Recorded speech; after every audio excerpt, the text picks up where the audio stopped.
Hey, history buffs and mystery lovers, buckle up because today we're tackling a legend, an aviation pioneer, and one of history's most enduring enigmas, Amelia Earhart. Amelia wasn't your typical socialite in the 1920s. This woman craved adventure, and the sky was her limit. We'll explore her incredible journey from social worker to record-breaking pilot, culminating in her daring attempt to circumnavigate the globe. A feat that would forever change aviation history, but also leave a gaping hole in our understanding of what happened to her. Let's rewind a bit.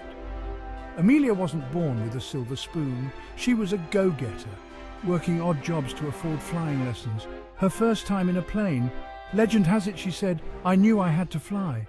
Talk about instant love at first flight. Amelia defied expectations. She became the first woman to fly solo across the Atlantic, braving the elements and societal pressures alike. Newspapers went wild, dubbing her Lady Lindy after Charles Lindbergh's famous transatlantic flight. But Amelia wasn't one for accolades. She pushed boundaries, setting new speed and altitude records. She even formed an organization to promote women in aviation, the 99s. This woman was a true trailblazer. By the 1930s, Amelia set her sights on the ultimate challenge, circumnavigating the globe at the equator. It was a daring feat, even for seasoned pilots. Her plane, the Lockheed Electra, wasn't the most advanced, but Amelia was determined. Now fasten your seatbelts, because here's where the mystery truly takes flight. Amelia and her navigator, Fred Noonan, took off from Miami in June 1937. They made good progress, hopping from island to island across the Pacific. But on July 2nd, the world held its breath, as Amelia and Fred neared New Guinea.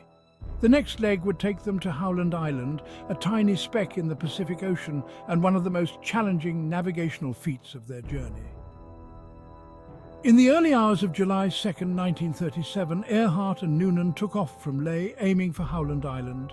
But as they neared their destination, they encountered trouble. Radio transmissions revealed their growing desperation as they struggled to locate the island. At 7:42 a.m., Earhart's voice crackled over the radio. "We must be on you, but cannot see you. Gas is running low." That was one of the last messages received from Amelia Earhart. Shortly after, all contact was lost. The disappearance of Amelia Earhart triggered one of the most extensive search efforts in history. The US Navy and Coast Guard scoured over 250,000 square miles of ocean, but no trace of Earhart, Noonan, or their plane was ever found. Amelia Earhart, the woman who conquered the skies, had vanished without a trace. The lack of wreckage or definitive clues fueled speculation that continues to this day. So what are the leading theories? One suggests Amelia simply ran out of fuel and ditched the plane somewhere in the vast ocean. Another proposes she landed on a deserted island but succumbed to the elements or lack of resources. Conspiracy theories take things a step further. Some believe Amelia was captured by the Japanese, who were expanding their Pacific empire at the time. Others posit a government cover-up, suggesting a mechanical failure or even espionage played a role. Wrecks have been discovered countless times, only to be debunked later. Bones were found on a remote Pacific island in the 1940s, sparking speculation that Earhart and Noonan may have survived for a time. However, the evidence remains inconclusive. Did Amelia Earhart meet a tragic end, or did she somehow survive? We may never know for sure. But one thing is certain. Her legacy as an aviation pioneer and a fearless adventurer is forever etched in history. What do you think happened to Amelia Earhart?